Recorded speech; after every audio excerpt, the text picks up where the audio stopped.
예수님의 니시모 야베레 유디로 나자무라오 아마호로 야베레 요혼제로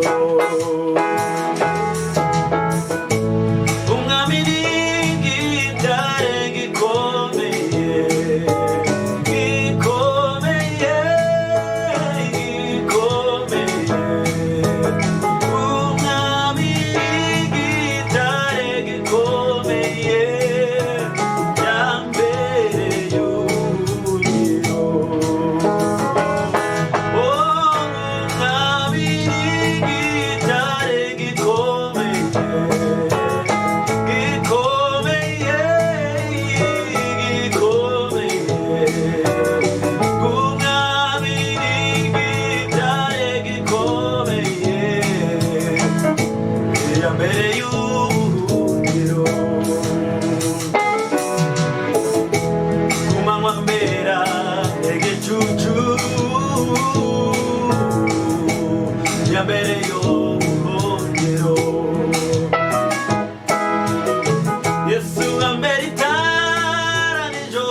Yesu yambere y'ubuhungiro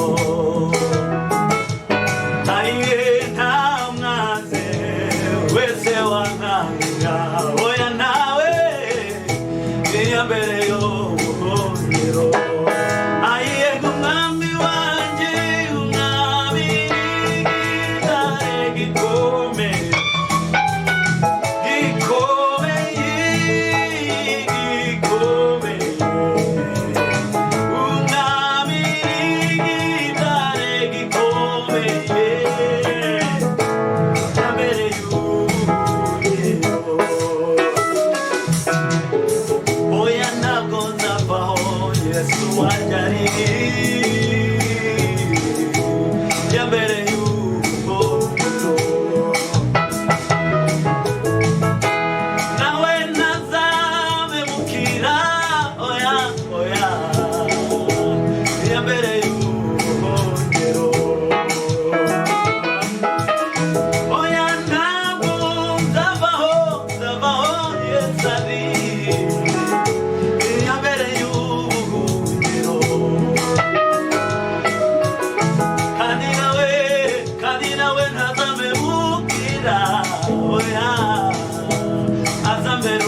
Basuhuza mwese inshuti bavandimwe, Imana yacu ntihabwe icyubahiro kandi nejejwe n'Imana muri iki gitondo cya none.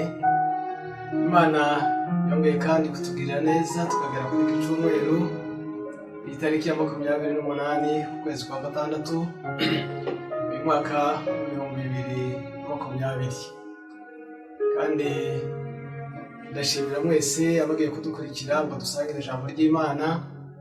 Umwuka w'Imana abashobozi. Reka tumanze dusenge Imana.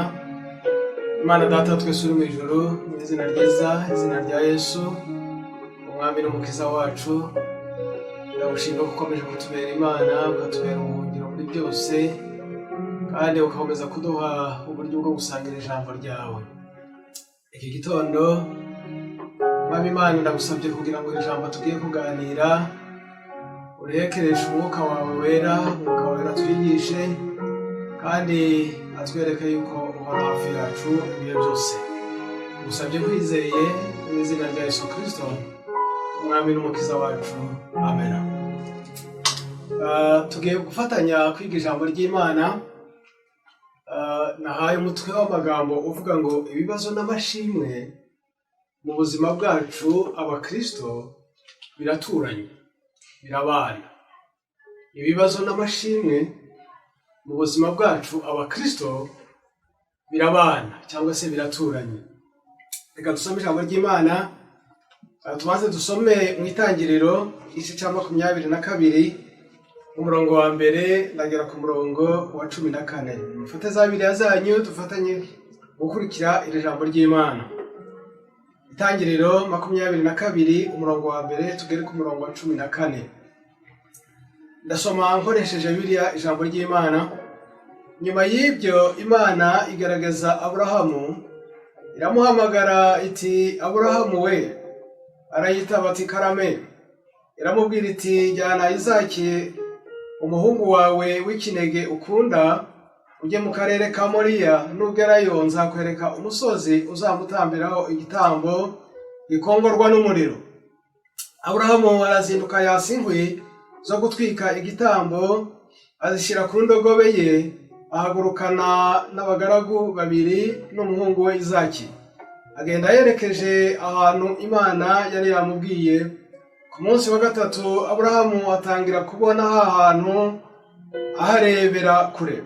Nuko abwira abagaragu be ati, nimusigare hano n'indogobe, jye n'umwana tujye hakurya hariya kuramya Imana, turabasanga hano. Aburahamu akorera umuhungu we Izaki za nkwi, naho we atwara umuriro n'icyuma, baragenda.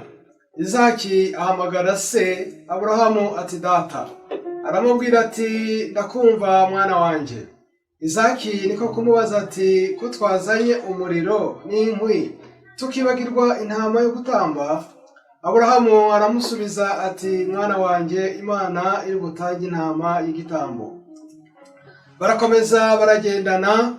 Bageze aho Imana yari yamubwiye, Aburahamu yubaka urutambiro, arushyiraho inkwi, aboha umuhungu we Izaki, amurambika hejuru y'inkwi. Nuko asingira icyuma ngo yice umuhungu we. Ako kanya umumarayika w'Uhoraho ahamagara ari mu ijuru ati, Aburahamu, Aburahamu. Aritaba ati, karame. Umumarayika aramubwira ati, reka uwo mwana ntugire icyo umutwara. Ubumenye uko wubaha Imana, kuko utayimye umwana wawe w'ikinege.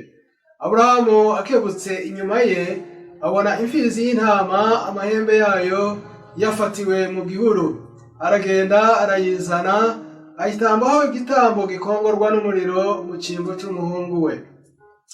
Aburahamu yita aho hantu Uhoraho aratanga. Nicyo gituma na n'ubu bakivuga ngo ku musozi w'Uhoraho azatanga ibikenewe. Iryo ni ijambo ry'Imana.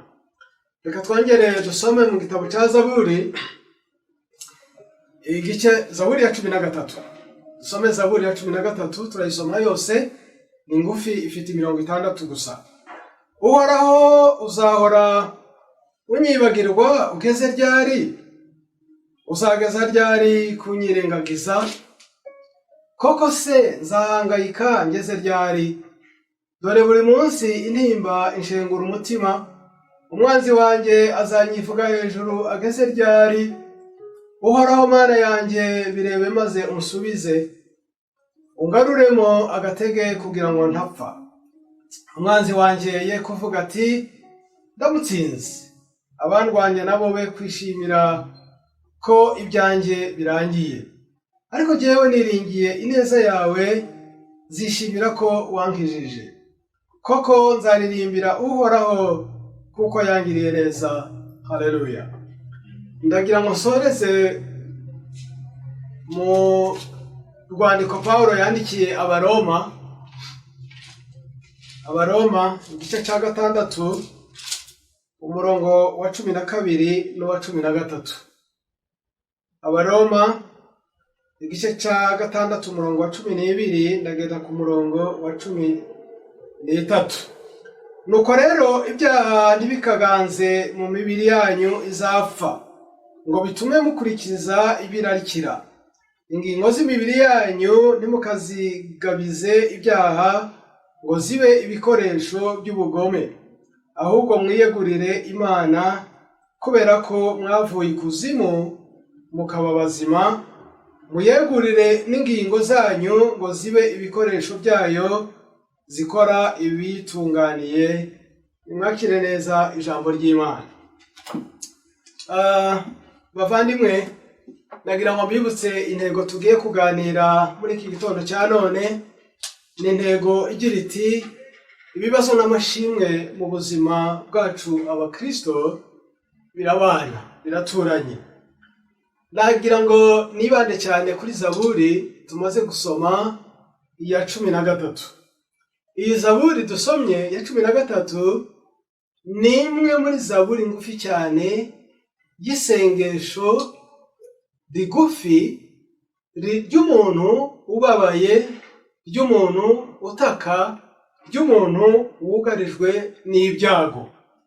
Ni Zaburi ngufi, ariko kandi ni Zaburi ifite ifoto, dushobora kuvuga ngo ni ifoto y'ubuzima bwanjye, ni ifoto y'ubuzima bwawe, ni ifoto y'ubuzima bw'itorero, ni ifoto y'ubuzima bw'umuntu wese wakiriye Yesu nk'umwami n'umukiza we. Ni ifoto iri mu rugendo rwose rw'umunyetorero, iri mu rugendo rwose rw'umukristo, itubwira ubuzima, uru rugendo tuba turimo, itubwira ubuzima burimo amarira, ariko kandi burimo n'indirimbo, byose kandi bijyana. Ibi ntabwo ari ibisanzwe mukuri mu ijambo imirongo mikeya, niba mwayikurikiye neza, ivuga gutaka, ivuga gutabaza, irimo amarira, ariko irimo n'amashimwe, irimo na za haleluya no kunezerwa mu mirongo mikeya gusa. Niyo mpamvu mvuga ngo iyi niyo foto y'ubuzima bwacu. Munkurikire muragenda musobanukirwa neza impamvu mvuga ngo ni ifoto y'ubuzima bwacu. Muri iyi si natwe turimo abakristo benshi, iyo bahuye n'ibibagerageza bikaza, bagasenga Imana, bagasubizwa, nyuma ya cya gisubizo ikindi kibazo kikaza, bibaza kuri cya gisubizo bari bahawe atari koko n'Imana yari yagitanze, cyangwa wenda cyari cyavuye ahandi. Reka mfate urugero ku muntu urwaye. Umuntu urwaye uyu munsi ashobora gusenga Imana ikamukiza, ariko ejo akongera akarwara. Aho ashobora gushidikanya akavuga atari koko ya Mana nasenze ni ko yankijije ejo, ko yankijije muri kuriya kwezi, ariko nkaba nongeye kandi kurwara, agashidikanya ko Imana itamukijije. Ariko mu kuri nukurikira iyi Zaburi urashima Imana, Imana yaragukijije, ariko kubera ko indwara n'ubuzima bijyana, icyo ni ikindi gisha. Nubwo yaba ari yayindi, uraje kubikurikira urumva neza uko ijambo ry'Imana ritubwira. Imana irahari, iradukiza, Imana ikadutabara, ariko kandi kubera ko tujyana n'ibyo ngibyo bikagaruka, ubuzima bukaba uruvangitirane rw'ibyo byiza n'ibibi bwo kubabara, ariko kandi na za haleluya zirimo.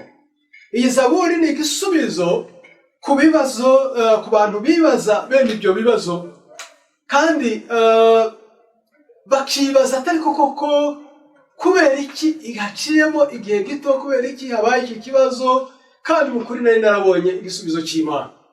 Ndagira ngo nkubwire ko iyi Zaburi ari igisubizo cy'icyo kibazo cyawe ufite. Iyi Zaburi yuzuye ukuri ku buzima. N'ubuzima, ni Zaburi nasomye nyisangamo ubuzima bwose.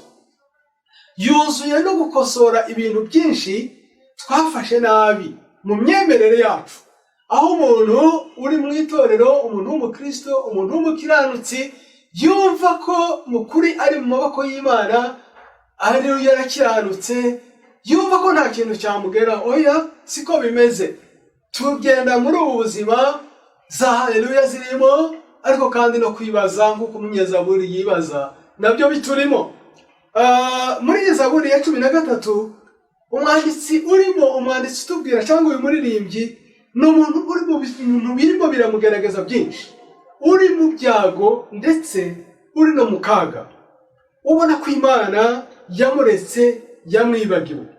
Iyo usomye imirongo ya mbere twasomye, iratubwira ngo uyu munyezaburi abaza Imana ati, Uwiteka uzageza he kunyibagirwa iteka ryose?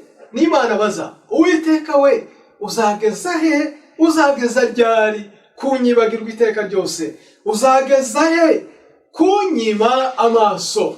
Nasomye muri Bibiliya imwe iratubwira ngo Uwiteka we uzageza ryari kunyima mu ruhanga rwawe, ngo ndeke kukubona. Ugasenga ariko ugasa n'utera ku rutare, cyangwa ugasa n'usenga Imana itariho, ugasa ntuyibone, aho kuyibona ukabona umwijima, aho kuyibona ukabona ibyo utinya n'ibyo usengera ari byo bikugarije, akaba ibyo ubona mu maso hawe.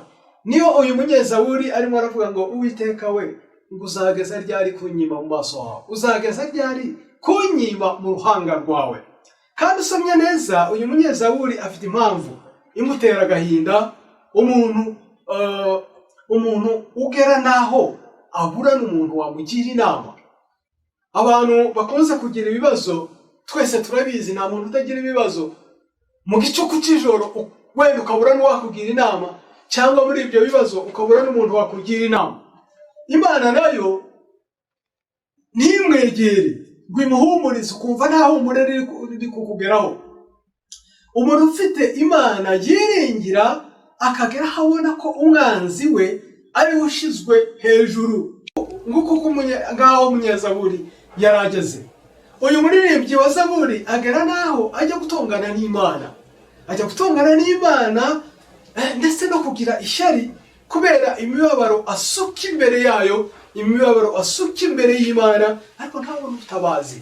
Twasomye ijambo ry'Imana tubwira ngo umwanzi wanjye ngo azageza he ngo gushyirwa hejuru, ngo Uwiteka Mana yanjye ngo birebe unsubize. Asenga afite agahinda cyane. Impamvu uyu munyezaburi asenga iri sengesho nuko yarageze aho yumva ko ari hafi yo gusinzira ibitotsi by'urupfu, atakira Imana ati, kwezesha amaso yanjye kugira ngo ne gusinzira ibitotsi by'urupfu. Twayisomye nuko umurongo twawusomye. Yumva rwose ko ari mu bibazo bikomeye cyane. Abantu benshi bagiye bandika basoma bigisha kuri iyi Zaburi, bavuga ko uyu munyezaburi wayivuze ngo yari mu bihe by'uburwayi bikomeye cyane. Abona urupfu ruri imbere yiwe, abona amarira ari imbere yiwe, aravuga ati, Imana kora ku maso yanjye, yakoreho, kwezesha amaso yanjye kugira ngo ne gusinzira ibitotsi by'urupfu. Umunyezaburi kandi arambiwe cyane no kubategereje agakiza ariko ntakabone vuba. Reba uko ategereje Imana, uko yabonaga Imana, nyaboneka ngwino, ariko agakiza ntikaze vuba, ntikaze igihe ashakiye. Akavuga ngo Uwiteka we, ngiki kibazo ukomeza kwibaza muri iyi zaburi, Uwiteka uzageza ryari? Nzagutabaza, nzaguhamagara, nzageza ryari? Nzageza ryari? Ibi ni ibibazo, iki kibazo ni ikibazo ab'isi bose bibaza. Ibihumbi n'ibihimbagiza by'abatuye isi bibaza iki kibazo. Baravuga ngo ariko Uwiteka we ngo uzageza ryari? Iyo ugiye ahantu hari amarira, iyo ugiye mu nkambi z'impunzi, iyo ugiye mu ntambara, ahantu hari intambara n'ibibazo by'isi, ibihumbi byinshi by'abantu mu kuri bakomeje kwibaza ngo ariko ngo Uwiteka we uzageza ryari? Uko uyu munyezaburi abona ko Imana yamwibagiwe, niko abantu benshi muri iyi si, niko abakristo benshi bavuga. Ariko Mana, iki cyifuzo ko nagusabye, ko ninginze, ko niyirije, ko nasenza iminsi myinshi, ko nagutakambiye, ko nizeye, ariko Mana we uzageza ryari? Uzageza ryari? N'urwaye nawe ari ageze ahantu kure cyane, nawe akibaza ati ariko Mana uzageza ryari? Uwiteka uzageza ryari? Ryari kunyima mu maso hawe?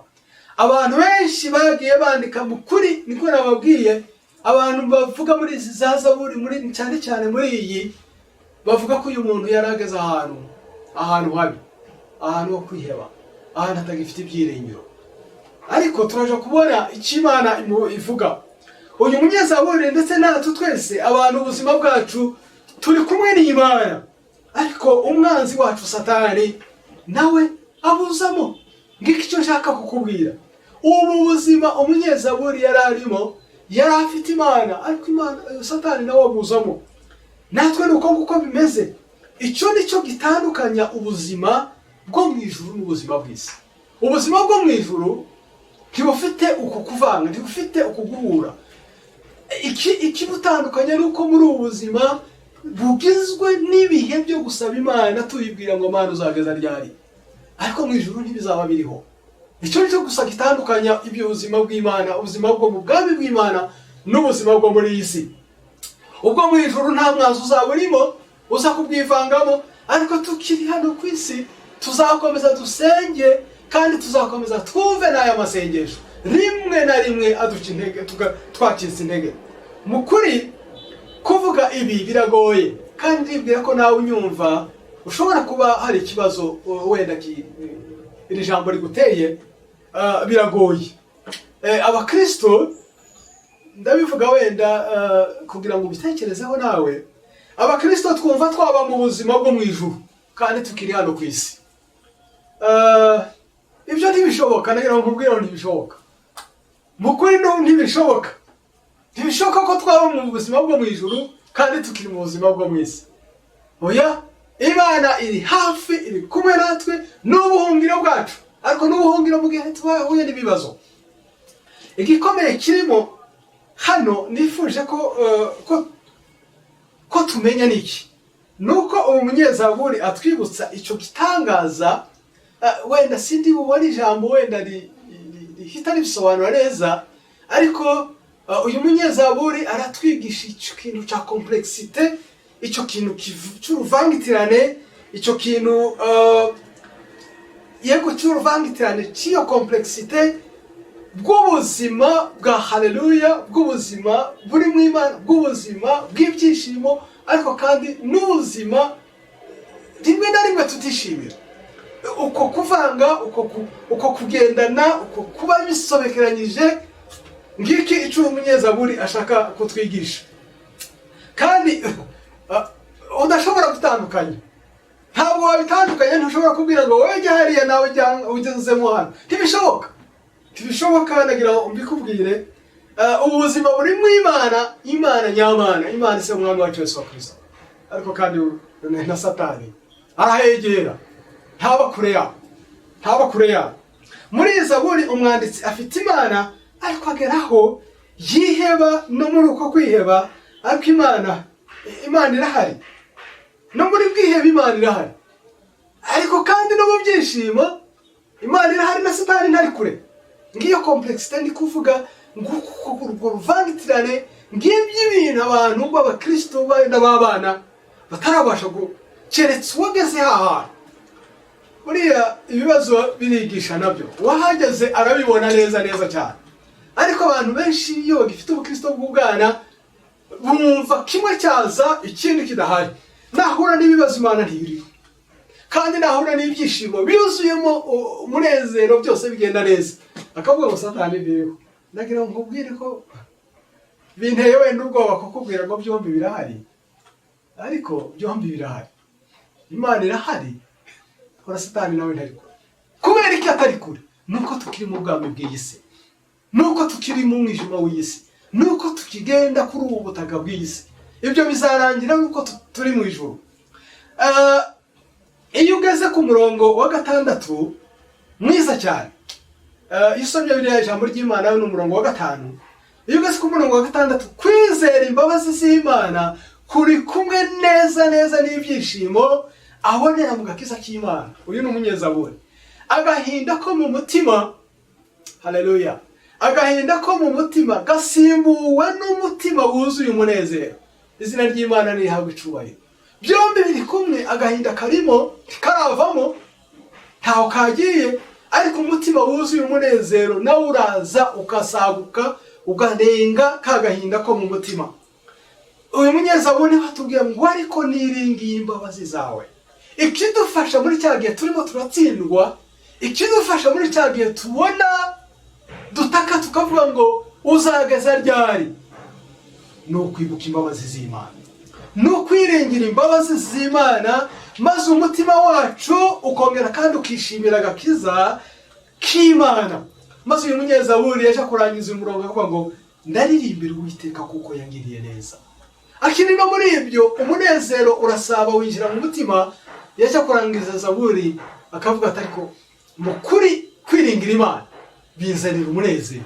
Ati kandi ndaririmbira Uwiteka kuko yangiriye neza. Bavandimwe, icyo ndimo kuvuga ni iki? Icyo byanditswe byera birimo kutwigisha ni iki muri iyi zaburi? Igisubizo nuko ubuzima bw'umukristo, nongera mbisubiremo, ubuzima bw'umukristo bufite ibintu bibiri. Ubuzima bw'umukristo bufite ibintu bibiri bihora bijyana, bidasigana, tugomba kumenya. Iyo kimwe kije ntikigomba kukwibagiza ko kiri kumwe n'ikindi. Reka mbisubiremo. Ubuzima bw'umukristo bugizwe n'ibintu bibiri bidasigana. Kimwe iyo kije ntikikakwibagiza ko n'ikindi naco bitakunda gusigana. Ibyo bintu bibiri mu buzima ni ukukubaza Imana. Ni igihe uhura n'ibibazo, ni igihe wumva wagira ibibazo, ukaba watakira Imana ukayibwira ngo mwami we uzageza ryari Uwiteka, ubuzima ko bumwe uzageza ryari. Ariko kandi ni ubuzima mu gihe twibaza gutyo, ubu buzima bwacu turimo twibaza bwuzuye n'amashimwe. Ngibyo ibintu bibiri birimo. Twibaza Imana aho yagiye, turasaba, turasenga, twinginga Imana, ariko mu kuri tukagira gute? Tukibuka yuko no mu gihe twibaza icyo kibazo, tukibuka ko harimo n'amashimwe mu buzima. Ibi byombi bihora bijyana. Nubwo waba uri umunyamasengesho ameze gute, nubwo waba uri umukiranutsi umeze gute, ukiri muri iyi si ntukigere wibagirwa ibi ngibi. Luteri n'umwe muri basokuru bo kwizera mu mateka y'itorero, Luteri yaravuze ngo ubuzima bw'umunyamasengesho, ubuzima bw'umuntu usenga, ngo buhorana ibintu bibiri. Ndagira ngo mbikubwire, uri umunyamasengesho ariko mukuri nawe ubaza Imana ngo se Bana uzantabara ryari. Luteri yaravuze ngo ubuzima bw'umunyamasengesho, ubuzima bw'umuntu usenga ngo burimo ibintu bibiri. Ibyo bintu bibiri ni ibihe? Ngo ni ukwizera gucika intege no gucika intege kwizera. Sinzi ko mwumvise iyo ntero. Ukwizera gucika intege no gucika intege kwizera ni amagambo atandukanye abiri. Nuvuga ngo mu Kristo agira kwizera, ariko kubera ko tukiri mu isi hari igihe duhura nabyo ukwizera kugashira. ukwizera kugashyira ukabona kwizera kwawe kurasa nkaho kurangiye. Nubwo buzima, ubwo nibwo buzima bw'Umukristo, ubwo nibwo buzima bw'itorero, ubwo nibwo buzima bw'umunyamasengesho. Aragenda agasenga ariko agahura n'urukuta rumugarura, ukwizera kukaba kwacika intege. Ariko uko guherekezwa n'iki nanone? Guherekezwa n'uko gucika intege nanone nako kugaruka kukwizera. Ugahura n'ibibazo ariko ukabona imbabazi z'Imana ziracyahari. Haleluya! Imbabazi z'Imana zikiriho. Wacitse intege, wari wizeye ugera ibiguca intege, ariko kandi wacika intege, ukwizera kandi ukongera kandi ukakugarukamo. Ngubwo ubuzima buri, niba navuga buri balanced, buri kuri iyo mizani. Ndizera ariko naga hantu ngacika intege kubera ibyo bibazo. Ku Mukristo cyane biroroshye kubyumva. Impamvu tubyumva ku Mukristo wamenye Yesu Kristo nuko ubukristo ari ubuzima bw'umusaraba, ariko kandi bukaba n'ubuzima bwo kuzuka. Kuko aho umusaraba uri niko no kuzuka kuri, niho no kuzuka kuri. Ariko kandi ntabwo ari ibyo gusa, n'ubuzima. Iyo Zaburi yatwigisha ubuzima bw'umwigishwa wa Kristo. Umwigisha wa Kristo ni wa wundi uhora yikoreye umusaraba, ariko kandi ni wa wundi uhora yizeye gutabarwa na Kristo igihe cyose. Kuko isezerano ry'Imana ni ngiri, nuko Imana itazadusigara umunsi n'umwe. Aha niho umukiranutsi arutira umunyabyaha. Nuko muri ibyo byombi akomeza kwiringira imbabazi z'Imana. Akavuga ati umutima wanjye uzishimira agakiza kawe. Akongera kandi akavuga ati ndaririmbira Uwiteka kuko yangiriye neza. Tukamenya ko Imana iza gutura mu buzima bwacu nubwo twaba turimo kubona ko bugeze muri bwihebe. Urugero rwiza ni urunguru. Urugero rwiza twasomye mu Itangiriro igice cya 22. Aburahamu watoranyijwe n'Imana. Nubwo Imana yari imaze kumuhamagara, ntabwo yabaye mu buzima bubura ibi bintu byombi. Ibi bintu byombi byagiye biba mu buzima bwa Aburahamu. Imana yaramuhamagaye, ikimuhamagara amubwira ngo va mu gihugu cyawe. Aburahamu avamo aragenda. Ibyo ntibyari bimworoheye. Ageze aho yajyaga arongera kandi aba impunzi. Wenda ntabwo twasomye aho ngaho. Amaze kuba ari impunzi, igihe aboneye umwana wiwe w'imfura Ismaeli, umugore we akunda cyane Sara, aramubwira ati mwirukane. Umva ibigaragazo agenda anyuramo. Aramwirukana, aragenda amwirukana na nyina. Aho aboneye umuhungu we w'isezerano Isaka, Bibiliya twasomye iratubwira ngo Imana ngo iramugerageza. Iramubwira ngo fata wa muhungu wawe ukunda Isaka nguje kumuntambira. Umva kugerageza. Ntaho dusoma ko Aburahamu yatonganyije Imana. Ntaho dusoma ko Aburahamu yagize wenda gusa nkaho ababaye. Ntabwo tubisoma. Ariko nta naho dusoma yuko yasetse. Ariko icyo twibwira nuko umutima wiwe mukuri yarumviye, yizeye Imana, ariko umutima wiwe ntiwari worohewe. Yagiye anyura muri ibi bibazo, ajyana umwana we ajya kumutamba. Ariko muri uku kubaha Imana, muri uku kugendana n'Imana, muri ibi bigaragazo by'Imana Imana yamushyiragamo by'iyi si, kugeragezwa, kwizera, kwiringira Imana, birangira Aburahamu Imana imugaruriye Isaka. Nguko uko tumera, birangira Imana itsinze. Byombi birajyana, ariko bikarangira Imana ariyo itsinze. Twebwe n'iki twakora muri iki gihe bavandimwe?